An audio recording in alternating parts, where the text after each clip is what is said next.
Good morning. Happy Monday.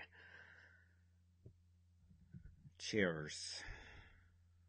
I've got the dark side working on me today. Sorry, did I gulp that in your ear? I apologize. I've got a new setup. Let me know what you think. Hi, Paul. Happy Monday. Tell you a little bit about some things that I've done to improve the quality of these broadcasts. I've got a new background. Look, you don't see that sad little broken wall from the flooding anymore. Hello, Andrea. How are you? Happy Monday. So new set. Check it out. I've got my desk cleaned off. I've got this book that I'm really excited about.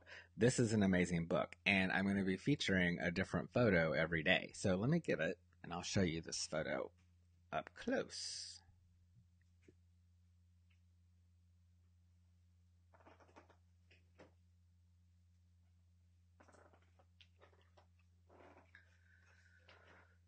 Let me read what this is before I show it to you. This is Delta Raceway in the Mackenzie Delta in Canada.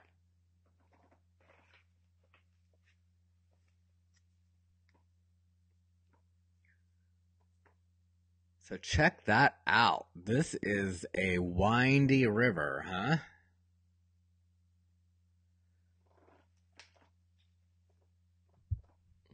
Oh, my mom's here. Hi, Mom. Thanks. I love this book too, and I'm excited to share these images with you. I've had this book for a while, but we don't have a coffee table because I have a German Shepherd whose tail just sweeps off the whatever's on the coffee table. So I'm glad that I have a way to feature this book.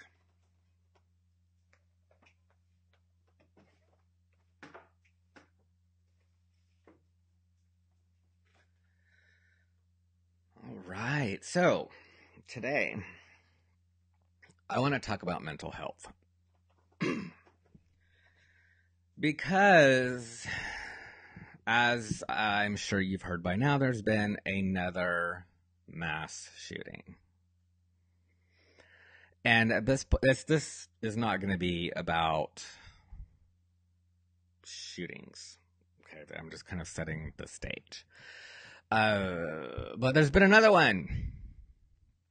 And, this is just barely a month, or maybe exactly at a month of the one in Las Vegas that was so horrible.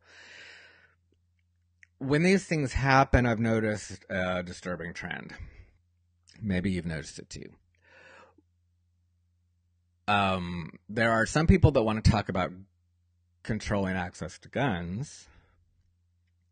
There are other people that want to talk about better services for mental health.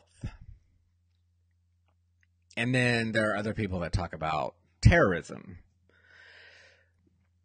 And, of course, Jake's going to bark.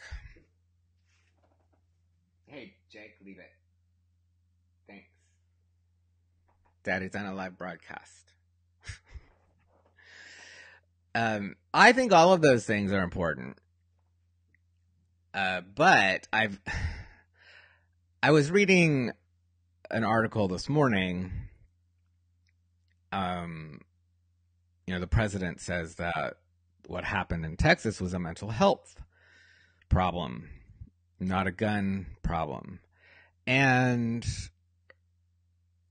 while it's true that many people who commit these acts of horror have mental health issues, it bothers me that that's one of the only times we talk about mental health is when somebody does something horrific. There are a lot of people with mental health issues, and we're not all violent. Notice I said we because I have mental health issues. I live with anxiety disorders and depression disorders. Now, that's different from just having anxiety occasionally and depression occasionally. I mean, in fact, I've been in I call it the black hole or the dark pit when I get into that depression, and I just have a really hard time getting out of it. That's been me for the last, 5 days or so. I've been right on the edge of that pit. And I've been doing things to try to keep myself from sliding down into that pit, but the usual things haven't been working.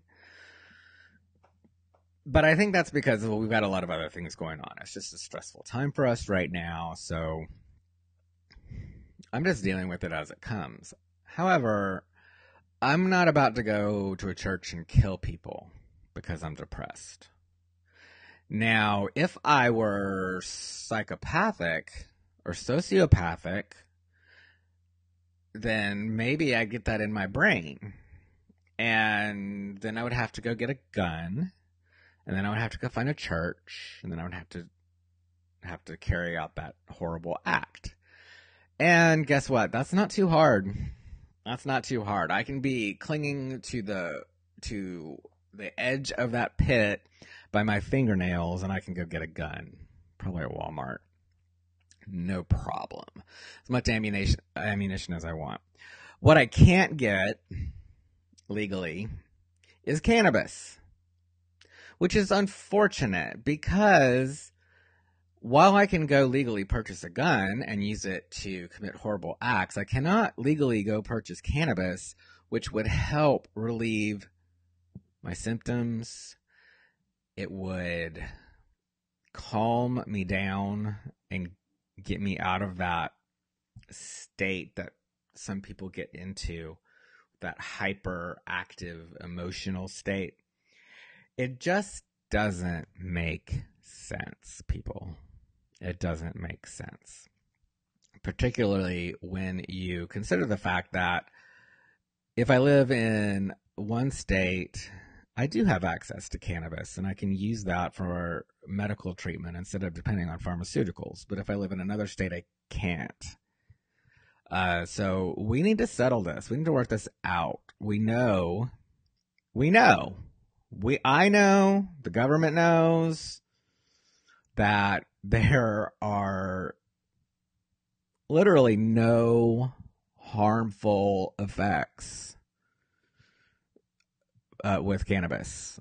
I mean, the worst you're looking at is that you just sit on the sofa and zone into Netflix and eat a whole thing of Oreos, which is not great. I'm gonna tell you that that's not a really healthy thing to do. But you're not gonna get angry and go out and carry out all this violence. We've also been talking about the opioid problem, and again, the president has rolled out a plan that we know isn't going to work because Nancy Reagan tried it and it didn't work. You can't just tell people don't say no. However, you know what? If you legalized cannabis, that would help the opioid problem. Most people that get hooked on, when we're talking about opioids, we're talking about painkillers, basically. And most people's first experience with painkillers is with a prescription. Think about that. A prescription. A doctor told you to take this. That's how you get hooked. Cannabis can relieve pain too, but you don't get addicted to it. And you can grow it in your backyard. See, I think that's the problem. You can grow it in your backyard. You don't have to pay a whole bunch of money for it if it were legal. Okay, so enough about that. But back to more generally mental health issues. I think it's really important that we talk about them. So I'm going to talk about this funk that I've been in. I haven't wanted to eat. I haven't wanted to talk. I haven't wanted to do anything. I've tried to watch TV, but nothing's interesting. I tried to listen to a book. It's just all stupid. And I know in my brain what's happening. I know in my brain what's happening, but I just can't get it to stop. Now, what could you do to help in that situation? Don't ask me what's wrong. Okay, that's the most common mistake. Don't ask me what is wrong because I don't know. I don't know. There might be nothing wrong except the fact that I feel this way. There's no reason for it. It just happens. It's kind of like catching a cold. You just wake up one day or just in the middle of the day and all of a sudden you feel like crap.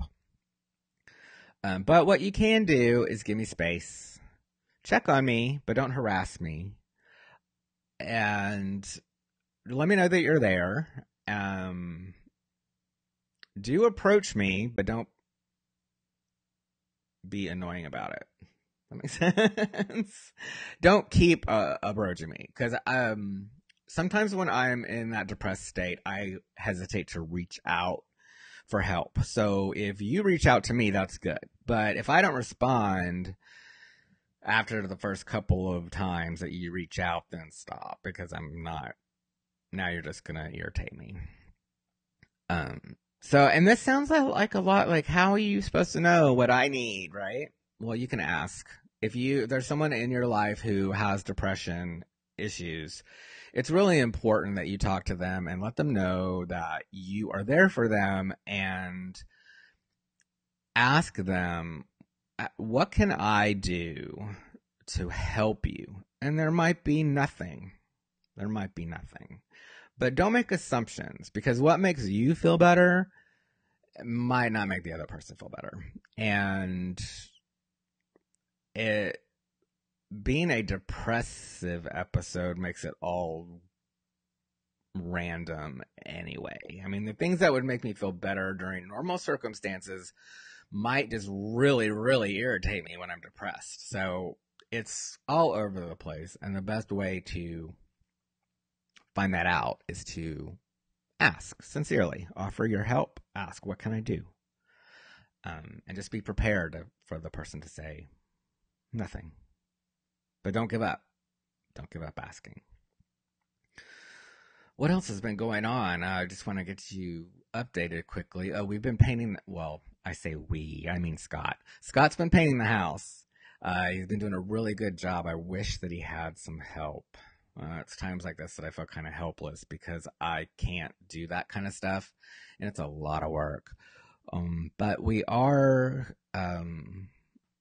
looking into selling our house and moving to a different neighborhood possibly. So we're trying to get this painting done as quickly as possible.